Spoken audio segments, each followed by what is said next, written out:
labtagha salisan, andekan manusia memiliki dua jurang harta, maksudnya hartanya sebanyak dua jurang,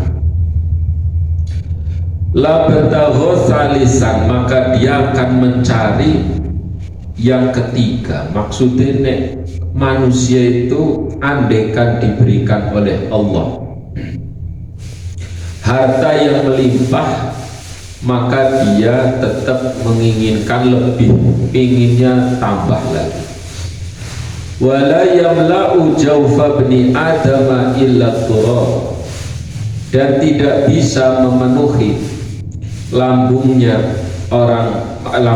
manusia kecuali tanah. Maksudnya manusia itu akan mulai berhenti kalau memang sudah masuk ke lianglah, ke kuburan, baru dia merasa cukup. Wa yatubullah ala man taba, dan Allah menerima taubat atas orang yang mau bertaubat. Manusia itu nek diberi harta dua gunung, maka dia akan menginginkan yang ketiga. Kalau sudah dikasih dua tiga gunung, ya maka dia akan pingin yang keempat. Maksudnya manusia itu nggak ada puas, nggak ada berhenti merasa kurang terus terhadap harta. Itu sifat daripada manusia, kurang terus, berapapun dia tetap merasa kurang. Sehingga dia akan merasa cukup kalau memang sudah masuk ke liang lahat, kalau sudah ke kuburan, baru dia merasa cukup dari manusia. Yang bisa menghentikannya adalah ketika dia meninggal dunia, yaitu. Jadi sebelum dia meninggal, berapapun harta masih merasa kurang. Itu sifat daripada manusia. Liyastahi ahadukum min malakaihi alladzaini ma'ahu kama yastahi min rajulaini sholihaini min jiranihi wa huma ma'ahu bil-laili wan nahar. Liyastahi ahadukum min malakaihi, hendaklah seseorang merasa malu dari kedua malaikat. Manusia itu hendaknya malu terhadap dua malaikat alladzaini ma'ahu, yang selalu bersamanya, malaikat yang selalu bersama dia, yaitu malaikat Raqib Atid. Seharusnya manusia malu terhadap dua malaikat yang menyertainya.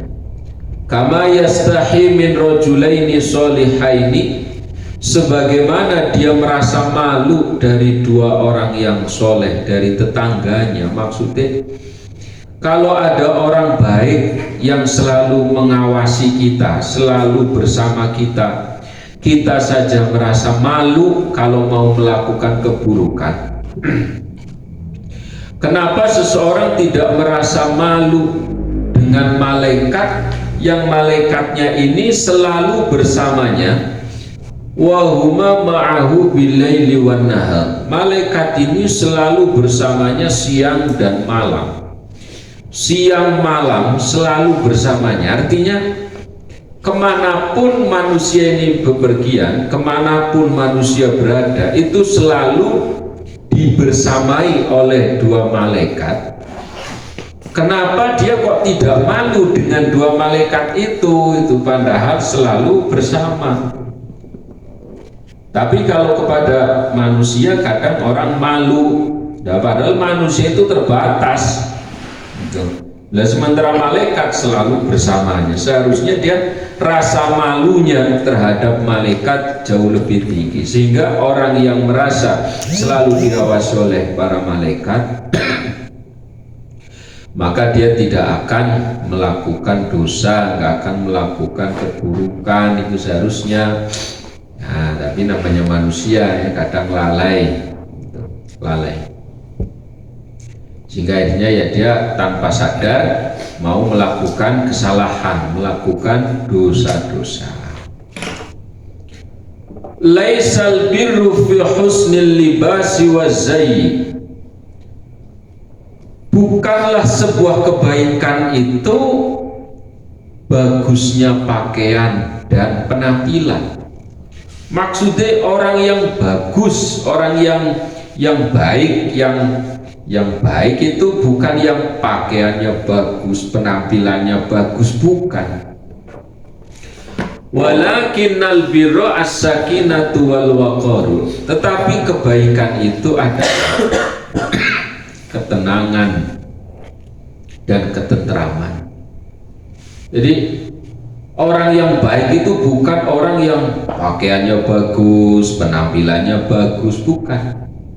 Tapi merekalah yang memiliki ketenangan jiwa, memiliki ketentraman jiwa. Maksudnya orang yang tidak mengedepankan penampilan tapi mengedepankan hatinya. Jadi hatinya yang ditata, akhlaknya yang diperbaiki, perilakunya yang diperbaiki. Itulah orang yang baik, itulah orang yang bagus. Nah, itu. Nah, jadi bukan yang penampilan. Nah, sekarang orang kejebak dengan penampilan, dengan bentuk luar. Nah, kalau sudah memakai sorban, pakai jubah, pakai ini berarti dia orang baik gitu. Nanti yang pakai celana, pakai kaos berarti nggak baik loh. Bukan. Kebaikan bukan dilihat dari penampilan, tapi dilihat daripada perilaku, akhlak, hatinya. Itulah kebaikan yang sejati gitu. Dari bungkus luar itu ya tinggal menyesuaikan keadaan, tinggal pasnya apa, pantasnya apa gitu. Nah, orang mau ngutip ya pantasnya pakaian ngutip gitu. Yang mau sholat ya pakaian sholat itu. Jadi tidak ada kaitan orang baik, orang buruk dinilai dari penampilan, tidak ada. Baik buruk dinilai daripada perilaku, daripada perbuatannya, bukan dari penampilannya, bukan dari pakaiannya. Jadi makanya kita jangan sampai kejebak, jangan sampai tertipu dengan orang yang nanti cuma mengedepankan penampilan-penampilan tapi perilakunya tidak sesuai. Jadi jangan. Laisal bayanu kasratal kalam. Yang namanya bayan itu bukan ke orang yang banyak ngomongnya. Bayan itu maksudnya ungkapan yang bermanfaat. Ucapan yang bermanfaat itu bukan yang banyak ngomongnya, bukan. Walakin faslun fima yuhibbullah wa rasuluh. Tapi yang namanya bayan adalah dia berbicaranya dipisah-pisah.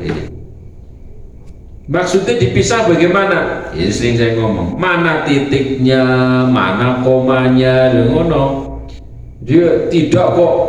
Bayan itu maksudnya orang yang pandai ngomong ya gampangannya.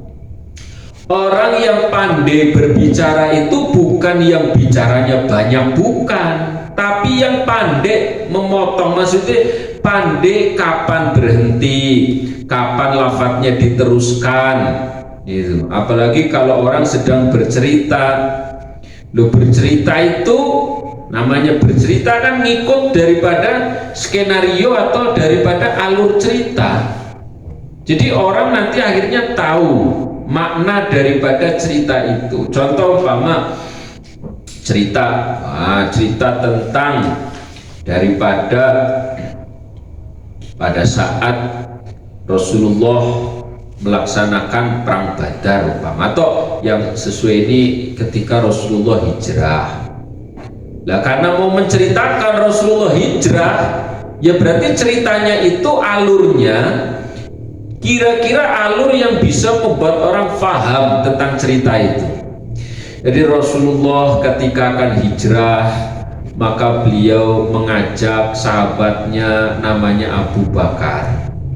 Kemudian Nabi memerintahkan Sayyidina Ali untuk menempati tempat tidurnya Rasulullah.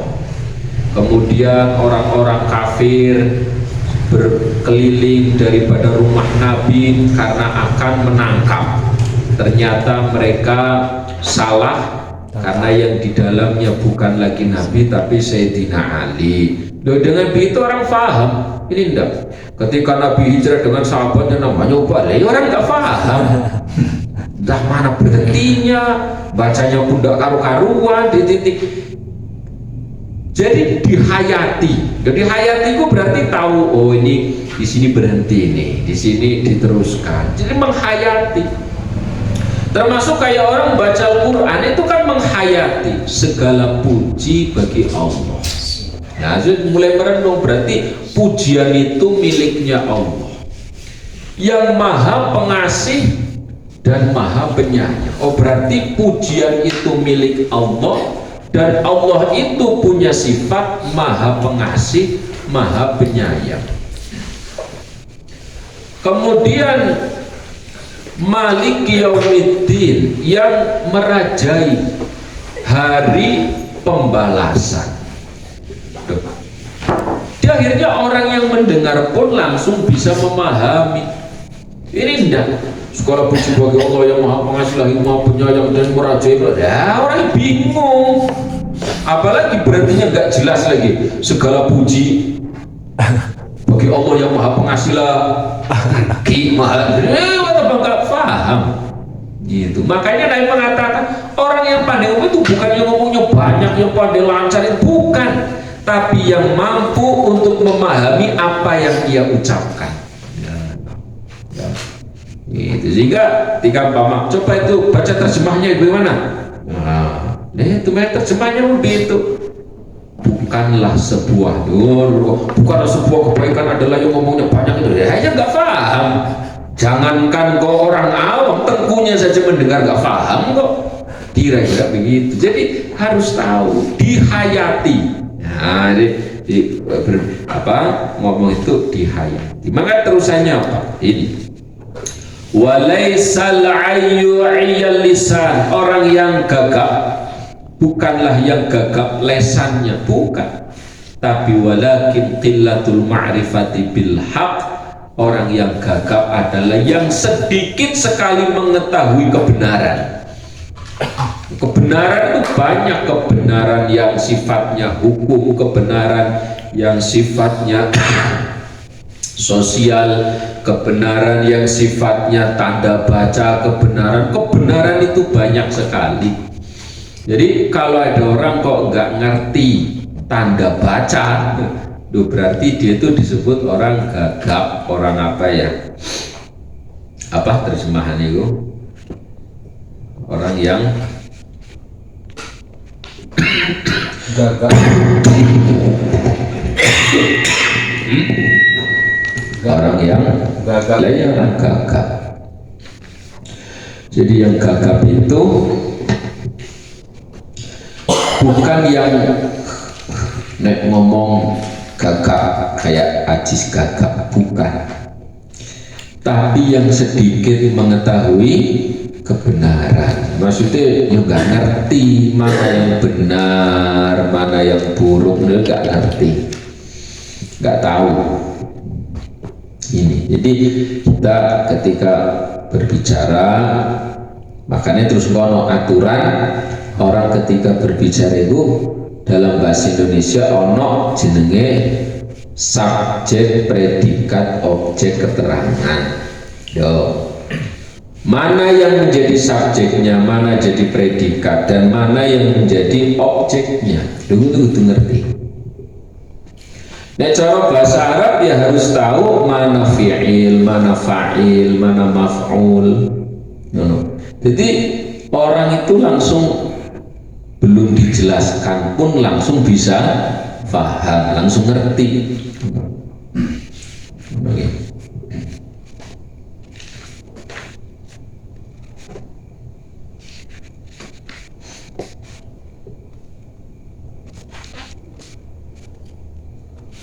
Ini jadi latihan berbicara itu ada penjelasan faslun itu dipisah-pisah supaya ngerti ini sambungan paragraf yang ini. Nanti penjelasan ini sambungannya paragraf yang berikutnya, begitu.